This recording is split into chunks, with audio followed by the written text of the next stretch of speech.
ಇವರು ನಾಗರಹೊಳೆ ಫಾರೆಸ್ಟ್ ನಲ್ಲಿ ಬದುಕ್ತಾ ಇರುವಂತಹ ಬುಡಕಟ್ಟು ಜನಾಂಗದವರು, ಜೇನು ಕುರುಬರ ಗಿರಿಜನ ಅಭಿವೃದ್ಧಿ ಕಲಾ ಸಂಸ್ಥೆಯವರು. ಇವರಿಗೆ ಯಾವುದೇ ಟಿವಿ ಶೋ ವೇದಿಕೆ ಮೇಲೆ ಬರ್ಬೇಕು ಅನ್ನೋ ಆಸೆ ಖಂಡಿತವಾಗ್ಲೂ ಇರ್ಲಿಲ್ಲ. ಅವ್ರಿಗೆ ಗೊತ್ತಿರೋದು ಒಂದೇ, ಅವರ ಕಲೆ, ಅವರು ನಂಬಿರುವಂತಹ ಜನಪದ. ಅವರು ಜನಪದವನ್ನ ಉಳಿಸ್ಕೊಳ್ಳುವಂತಹ ಆಸೆಯಿಂದ ಈ ರೀತಿ ಒಂದು ತಂಡವನ್ನ ಕಟ್ಕೋತಾರೆ. ತಮ್ಮ ಸಂಸ್ಕೃತಿಯ ಬೇರುಗಳನ್ನ ಉಳಿಸ್ಕೊಳ್ಳೋದಕ್ಕೆ ಈ ರೀತಿ ಹಾಡ್ತಾ ಅವರು ಜನಪದ ಕಲೆಯನ್ನ ಇವತ್ತಿಗೂ ಉಳಿಸ್ತಾ ಇದ್ದಾರೆ, ಬೆಳೆಸ್ತಾ ಇದ್ದಾರೆ. ಇವರಿಗೆ ಈ ರೀತಿಯ ಒಂದು ದೊಡ್ಡ ವೇದಿಕೆ ಸಿಗಬೇಕು ಅನ್ನೋದು ನಮ್ಮ ಮಹಾಗುರುಗಳ ಆಸೆ ಆಗಿತ್ತು. ಸತ್ಯ. ಮಹಾಗುರುಗಳೇ, ವೇದಿಕೆ ಮೂಲಕ ಇವರಲ್ಲ, ನಾವು ನಿಮಗ್ ಧನ್ಯವಾದಗಳನ್ನ ಹೇಳ್ತೀವಿ. ಯಾಕಂದ್ರೆ ಈ ಕಲೆನ ಮೊಟ್ಟ ಮೊದಲ ಬಾರಿಗೆ ನಮ್ಮ ಸರಿಗಮಪ ವೇದಿಕೆ ಮೇಲೆ ಪರಿಚಯ ಮಾಡಿಕೊಟ್ಟಿದ್ದಕ್ಕೆ ನಿಮಗೆ ಎಲ್ಲರ ಪರವಾಗಿ ಧನ್ಯವಾದಗಳು ಮಹಾಗುರುಗಳು. ಎಲ್ಲ ಕಲಾವಿದರು ಇಲ್ಲಿ ಮುಂದೆ ಬರಬೇಕು ಪ್ಲೀಸ್.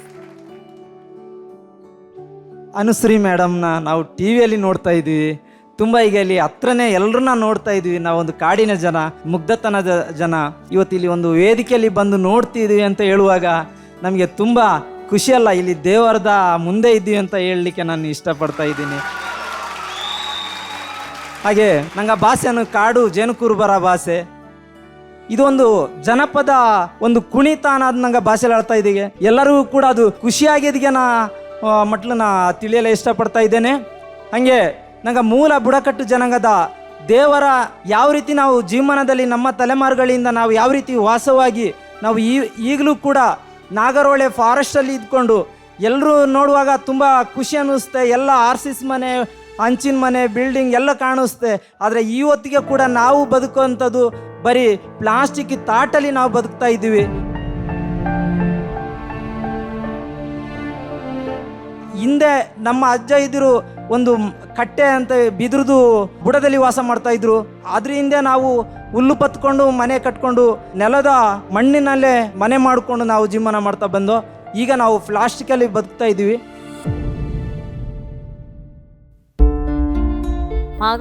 ಬಹಳ ಒಳ್ಳೆಯ ದಿನ ಇವತ್ತು. ಹೊಸ ವರ್ಷದಲ್ಲಿ ಕತ್ತಲ ಕಾಂಡದ ಮೇಲೆ ಝೀ ಬೆಳಕಾಗಿದೆ. ಈ ಜೇನು ಕುರುಬರ ಈ ತಂಡ ಇಷ್ಟು ದೂರ ಬಂದು ಬಯಲಿಗೆ ಬಂದಿರೋದು ಇದೇ ಮೊದಲು ಅಂತ ಕಾಣುತ್ತೆ. ಸತ್ಯ ಸರ್, ಅದು ನನಗೆ ಬಹಳ ಸಂತೋಷದ ವಿಷಯ. ಈ ಆದಿವಾಸಿಗಳ ಕುರಿತು ಕರ್ನಾಟಕಕ್ಕೆ ನಮಗೆ ಇತ್ತೀಚೆಗೆ ತಿಳಿಯಪಡಿಸಿದವರು ಡಿ ಉಮಾಪತಿ ಎನ್ನುವ ಒಬ್ಬ ಜರ್ನಲಿಸ್ಟು. ಅವರು ತುಂಬ ತೀಕ್ಷ್ಣವಾಗಿ ಈ ವಿಚಾರಗಳನ್ನು ಬರೀತಾ ಆದಿವಾಸಿ ವಿಲ್ ನಾಟ್ ಡ್ಯಾನ್ಸ್ ಅಂತ ಈ ಸ್ಲೋಗನ್ನು ಅವ್ರ ಕಾಲಮ್ನಲ್ಲಿ ಬರೆದಿದ್ರು. ನಾನು ಅದನ್ನು ಓದಿದೆ. ಅದು ಆದಿವಾಸಿ ವಿಲ್ ನಾಟ್ ಡ್ಯಾನ್ಸ್ ಅನ್ನೋದು ಒಂದು ಆದಿವಾಸಿಗಳ ಕುರಿತಾದ ಕತೆಗಳ ಒಂದು ಕಾದಂಬರಿ. ಅದು ಅವ್ರು ಏನು ಹೇಳ್ತಾರೆ ಅಂದರೆ, ನಮ್ಮನ್ನು ಕುಣಿಯೋದಕ್ಕೆ, ಕುಣಿಸೋದಕ್ಕೆ ಮತ್ತು ಕಳ್ಳತನಗಳು ಎಲ್ಲೆಲ್ಲಿ ನಡೆಯುತ್ತೋ ಆ ಅಪಾದನೆಗಳನ್ನು ನಮ್ಮ ಮೇಲೆ ಹಾಕೋದಕ್ಕೆ ಮತ್ತು ನಮ್ಮ ಹೆಣ್ಣು ಸಂಕುಲವನ್ನು ಕೆಟ್ಟ ಮಾರ್ಗಕ್ಕೆ ಬಳಸಿಕೊಳ್ಳುವುದಕ್ಕೆ ಈ ರೀತಿಯಾದ ವಿಚಿತ್ರವಾದ ಸಂಕಷ್ಟಗಳಿಂದ ಈ ಜನ ಬದುಕ್ತಾ ಇದ್ದಾರೆ. ಅದರ ವಿರುದ್ಧ ಆ ಕಥೆಗಳಲ್ಲಿ ಏನು ಹೇಳ್ತಾರೆ ಅಂದರೆ, ನಮ್ಮನ್ನು ಎಲ್ಲಿ ಕರೆದ್ರು ನಾವು ಡ್ಯಾನ್ಸ್ ಮಾಡಕ್ಕೆ ಬರಲ್ಲ ಅಂತ ಆದಿವಾಸಿ ವಿಲ್ ನಾಟ್ ಡ್ಯಾನ್ಸ್ ಅಂತ ಒಂದು ದೊಡ್ಡ ಪ್ರೊಟೆಸ್ಟ್ ಮಾಡಿದ್ದಾರೆ. ನಾನು ನಿಮ್ಗೊಂದು ಮಾಹಿತಿ ಹೇಳ್ತೀನಿ. ನಮ್ಮ ಭಾರತ ದೇಶದಲ್ಲಿ 17 ಕೋಟಿ ಆದಿವಾಸಿಗಳಿದ್ದಾರೆ. ಅವರಿಗಾಗಿ ಕೋಟ್ಯಾಂತರ ಸಾವಿರಾರು ಕೋಟಿಗಳ ಯೋಜನೆಗಳನ್ನು ಸರ್ಕಾರಗಳು ಮಂಜೂರು ಮಾಡುತ್ತೆ. ದಳ್ಳಾಳಿಗೆ ದೆಸೆಯಿಂದ ಇವರಿಗೆ ತಲುಪಬೇಕಾದ 0.1% ಕೂಡ ತಲುಪಲ್ಲ. ಅದಕ್ಕೆ ಅವರು ಇವತ್ತು ಪ್ಲಾಸ್ಟಿಕ್ ಗೂಡುಗಳಲ್ಲಿ ವಾಸ ಮಾಡ್ತಾರೆ. ಆ ಡಿ ಉಮಾಪತಿಯವರ ಆ ಲೇಖನ ನೋಡಿ ನಾನು ಇವ್ರನ್ನ ಸಂಪರ್ಕಿಸಿದೆ. ಮೊನ್ನೆ ಅವ್ರನ್ನ ನೋಡಿ ಅವ್ರು ಕುಣಿದಿದ್ದು ಅದು ನೋಡಿ ನನಗೆ ಬಹಳ ಅಂತಃಕರಣಕ್ಕಾಗಿ ನಾನು ಭಾಸ್ಕರ್ ಅವ್ರಿಗೆ, ವಿಘ್ನೇಶ್ ಅವರಿಗೆ ರಿಕ್ವೆಸ್ಟ್ ಮಾಡಿದೆ, ಇವ್ರಿಗೊಂದು ಅವಕಾಶ ಕೊಡಿ, ಅವ್ರು ಈ ವೇದಿಕೆ ಮೇಲೆ ಬರಲಿ. ಈ ಮುಖಾಂತರ ಝೀ ಹಾಕಿದ ಬೆಳಕಿನ ಮೇಲೆ ಈಗೇನು ಜೇನು ಕುರುಬರ ಬದುಕು ಒಂದು ಚೂರು ಬದಲಾಗಲಿ ಅನ್ನೋ ನನ್ನ ಆಸೆ. ಇವತ್ತು ಬಹಳ ಒಳ್ಳೆಯದಾಯಿತು. ಹೇಗೂ ನಾವು ಜನಪದಕ್ಕೆ ಶಾಸ್ತ್ರ ಬರಿತಾ ಇದ್ದೀವಿ. ನಮ್ಮ ಕೈಲಿ ದೇವ್ರ ಶಕ್ತಿ ಕೊಟ್ಟರೆ ಈ ಸಮುದಾಯಗಳಿಗೆ ಆನ್ಲೈನ್ ಮುಖಾಂತರ ಅಂದರೆ ಒಂದು ಮ್ಯೂಸಿಕ್ ಆ್ಯಪ್ ಮಾಡೋದಕ್ಕೆ ನಮ್ಮ ರಾಘವೇಂದ್ರ ಹುಣಸೂರು ನನಗೆ 1 ವರ್ಷದಿಂದ ಹೇಳಿದ್ರು. ನಾವು ಆ ಪ್ರಯತ್ನದಲ್ಲಿದ್ದು ಇನ್ನೇನು ಈಗ ಸಕ್ಸಸ್ ಆಗ್ತೀವಿ. ಈ ಮ್ಯೂಸಿಕ್ ಲರ್ನಿಂಗ್ ಆ್ಯಪ್ ಮುಖಾಂತರ ಎಲ್ಲ ಆದಿವಾಸಿಗಳ ಮನೆಗಳಿಗೆ ಈ ಸಂಗೀತದ ಪಾಠ ಕಲಿಸುವ ಪರಿಪಾಠವನ್ನು ಈ ವರ್ಷ ಪ್ರಾರಂಭಿಸಬೇಕು ಅಂತಿದ್ದೀವಿ. ಅದು ಜಿ ವೇದಿಕೆಯಲ್ಲಿ ಈ ಬೆಳಕು ಬಿದ್ದ ಕ್ಷಣದಿಂದ ಪ್ರಾರಂಭವಾಗಿದೆ. ಥ್ಯಾಂಕ್ ಯು ವೆರಿ ಮಚ್ ಅಮ್ಮ. ಜಿ ತಂಡದ ಎಲ್ಲರಿಗೂ ನನ್ನ ಅಭಿನಂದನೆಗಳು ನಿಮ್ಮ ಪರ್ಫಾರ್ಮೆನ್ಸ್ಗೆ.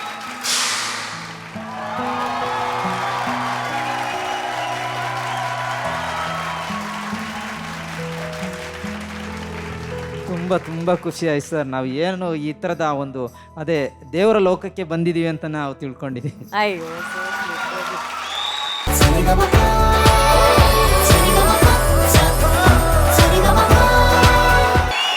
ಅಖಿಲ ಅವರಿಗೆ ಬರ್ಲಿ ಚಪ್ಪಾಳೆ.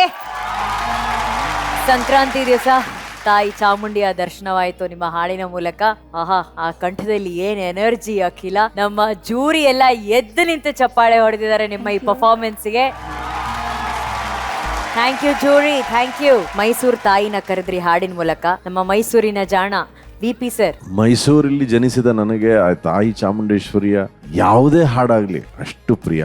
ಬಹಳ ಅದ್ಭುತವಾಗಿ ಹಾಡಿದ್ರಿ ಅಖಿಲ ಅವರೇ. Thank you sir. ಆ ತಾಯಿಯ ಸಂಪೂರ್ಣ ಆಶೀರ್ವಾದ ನಿಮಗಿತ್ತು ನೀವು ಹಾಡಬೇಕಾದ್ರೆ. ಆ ಸಂಗತಿಗಳಲ್ಲಿ ಒಂದು ಸ್ಪಷ್ಟತೆ ಮತ್ತೆ ಹೋಲ್ ಆರ್ಕೆಸ್ಟ್ರಾ ಬಹಳ ಸುಂದರವಾಗಿತ್ತು. ನನಗೆ ಚಾಮುಂಡಿ ಬೆಟ್ಟಕ್ಕೆ ನಾನು AJ ಸರು ನಮ್ಮ ರಾಘವೇಂದ್ರ ಹುಣಸೂರವರು ಅನೇಕ ಬಾರಿ ಒಟ್ಟಿಗೆ ಹೋಗಿದ್ದೀವಿ. ಅದು ಬಿಟ್ಟು ನಾನು ನನ್ನ ಪರಿವಾರದೊಂದಿಗೆ ಚಾಮುಂಡಿ ಬೆಟ್ಟಕ್ಕೆ ಎಷ್ಟು ಬಾರಿ ಹೋಗಿದ್ದು. ನನ್ನ ತಂದೆ ತಾಯಿ ಅವರು ಆ ಕಾಲದಲ್ಲಿ ಬೆಟ್ಟ ಹತ್ತೋರು. ಅವರ ಕೆಲವು ಪ್ರಾರ್ಥನೆಗಳನ್ನ ತಾಯಿ ಆಶೀರ್ವಾದ ಮಾಡಬೇಕು ಅಂತ ಆ ನೆನಪುಗಳು ನನಗೆ. ನನ್ನ ತಂದೆ ತಾಯಿ ಮೆಟ್ಟಲು ಹತ್ತಿ ಹೋಗಿ ಬಂದ ನೆನಪುಗಳು. ನಾನು ಬೆಟ್ಟಕ್ಕೆ ಅನೇಕ ಬಾರಿ ಹೋದದ್ದು, ಅಲ್ಲಿ ಕಚೇರಿ ನೀಡಿದ್ದು. ಈಗ ಕೂಡ ಅಲ್ಲಿ ಹೋದರೆ ಆ ತಾಯಿಯ ಸಂಪೂರ್ಣ ಆಶೀರ್ವಾದ ಎಲ್ರಿಗೂ, ಯಾರು ಭಕ್ತಿಯಿಂದ ಅಲ್ಲಿ ತಾಯಿಯ ಸನ್ನಿಧಿಗೆ ಹೋಗ್ತಾರೋ ಎಲ್ರಿಗೂ ಆ ತಾಯಿ ಅಷ್ಟು ಕರುಣೆಯಿಂದ ಎಲ್ರಿಗೂ ಆಶೀರ್ವಾದವನ್ನು ಮಾಡುವಂತಹ ಆ ಶಕ್ತಿ. ಆ ಮೈಸೂರಿನ ಚಾಮುಂಡೇಶ್ವರಿ ತಾಯಿನ ಕುರಿತು ನೀವು ಹಾಡಬೇಕಾದ್ರೆ ನನಗೆ ಮೈಸೂರಿನಲ್ಲೇ ಇದ್ದೇನೋ ಅನ್ನೋ ಒಂದು ಸುಂದರವಾದ ನೆನಪು. ಥ್ಯಾಂಕ್ ಯು ಸೋ ಮಚ್ ಅಖಿಲ ಅವರೇ. ಬ್ಯೂಟಿಫುಲ್. ಅರ್ಜುನ್ ಸರ್. ಅಖಿಲ ಅವರೇ, ನನಗೆ ಅನ್ಸುತ್ತೆ this is one of your best performance.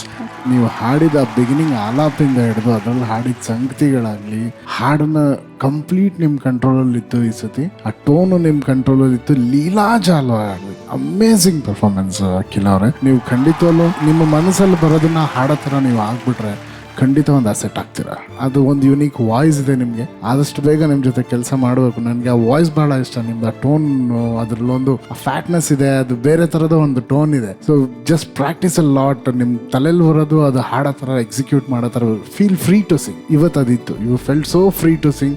ಎಲ್ಲೂ ಶೌಟ್ ಮಾಡಿಲ್ಲ, ಬಟ್ ಅದನ್ನು ಕರೆಕ್ಟಾಗಿ ಕಂಟ್ರೋಲ್ ಮಾಡಿದ್ರಿ. I think this was your best according to me. God bless you.